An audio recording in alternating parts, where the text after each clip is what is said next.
అయ్యా ఈ కొత్త కోర్సు మేమైతే ఎక్కడ చూడలా.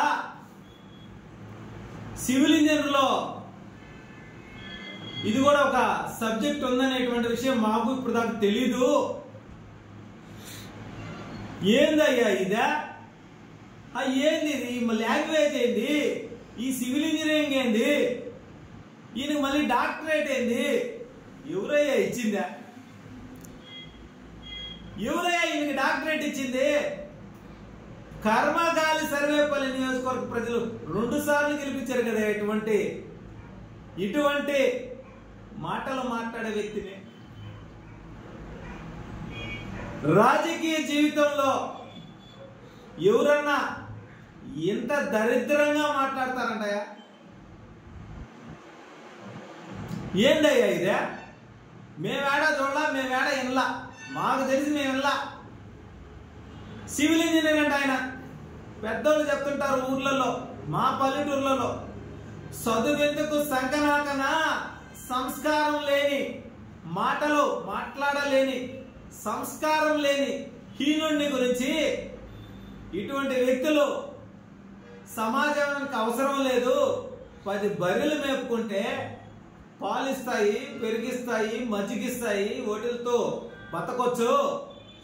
ఇలాంటి దిగజారుడు మాటలు మాట్లాడుతున్నాడయ్యా ఈ కాకాని గోవర్ధన్ రెడ్డి. అయ్యా గోవర్ధన్ రెడ్డి, ప్రజలు మొన్న 2024 ఎన్నికల్లో మిమ్మల్ని 11 నువ్వు చెప్పినట్టు చేశారు. మీరు 11 మంది నువ్వు చెప్పింది అయ్యారు, అవునా కాదా? అయినా సరే మీ నోటికి అద్దు అదుపు లేకుండా బరి తెగించి మాట్లాడుతున్నారే. సభ్య సమాజానికి ఏం మెసేజ్ చేయాలనుకో ఉండారు? భావితరాలకి ఏమని మీరు మాట్లాడాలని అనుకో ఉన్నారు? ఎంత దిగజారుడా! ఏదైనా వాస్తవం ఉంటే, అవినీతి జరుగుంటే కోర్టులు ఉన్నాయి, చట్టాలు ఉన్నాయి, పోలీసు వ్యవస్థ ఉంది. అంతేకాని భారత రాజ్యాంగంలో వాక్ స్వాతంత్రం ఉందని చెప్పి నీ ఇష్టానుసారంగా 3 సార్లు శాసనసభ్యుడిగా, ఒక ఎమ్మెల్సీగా, 3 సార్లు మంత్రిగా చేసినటువంటి ఒక నిజాయితీ పరును పట్టుకొని నువ్వు నోటికొచ్చినట్లు మాట్లాడుతున్నావే. అసలు నువ్వు మనిషివేనా? నువ్వు కడుపుకు అన్నమేనా తినేది?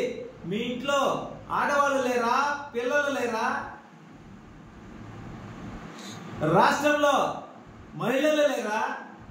ఏం మాట్లాడుతున్నావు? ఇంత దిగజారుడు మాటలు మాట్లాడి మీరు మీ నెత్తిన మట్టేసుకునేటువంటి పరిస్థితిలో ఉంది మీ పార్టీ. అయినా సరే నీ నోటికి అడ్డు అదుపు లేకుండా ఉంది. నీ నోరు అది నోరా లేకపోతే డ్రైనేజీ కాలువ అర్థం కావట్లా. నీలాంటి వ్యక్తిని, నీలాగా మాట్లాడేటువంటి వ్యక్తిని, నీలాగా వ్యక్తిగత విమర్శలు చేసే వ్యక్తిని అసెంబ్లీలో కూడా అడుగు పెట్టనీయకుండా సర్వేపల్లి నియోజకవర్గ ప్రజలు చేస్తారు. గుర్తుపెట్టుకో. మాట్లాడే ముందు వాస్తవాలు తెలుసుకునే మాట్లాడు. దిగజాడు రాజకీయాలు చేయబాకు.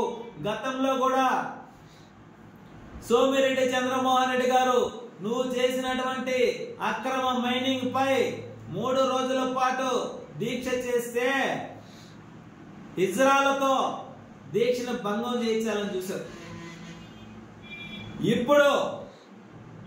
ఇప్పుడు ఓడిపోయి ఏమీ చేయలేక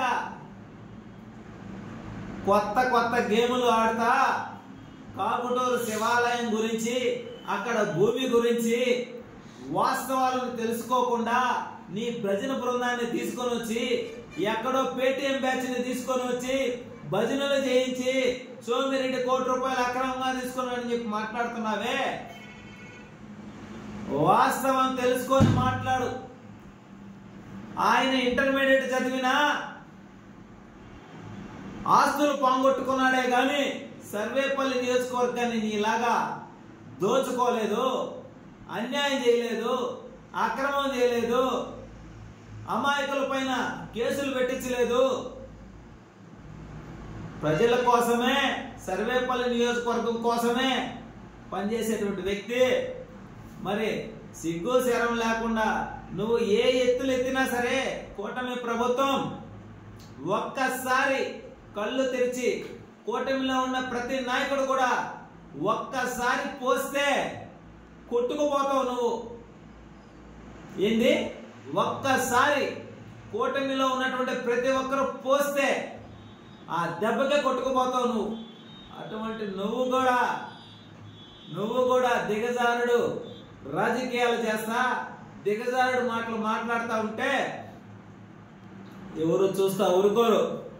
ఈ రాష్ట్ర ముఖ్యమంత్రి చంద్రబాబు నాయుడు గారు, ఈ రాష్ట్ర ఉప ముఖ్యమంత్రి పవన్ కళ్యాణ్ గారు, ఈ దేశ ప్రధాని నరేంద్ర మోదీ గారు, మీ ముగ్గురు కూడా ఈ విధంగా ఇంత నీచంగా బూతులు మాట్లాడేటువంటి వైసీపీ నాయకుల పైన చర్యలు తీసుకోవాల్సిందిగా మనస్ఫూర్తిగా కోరుతా ఉన్నాం.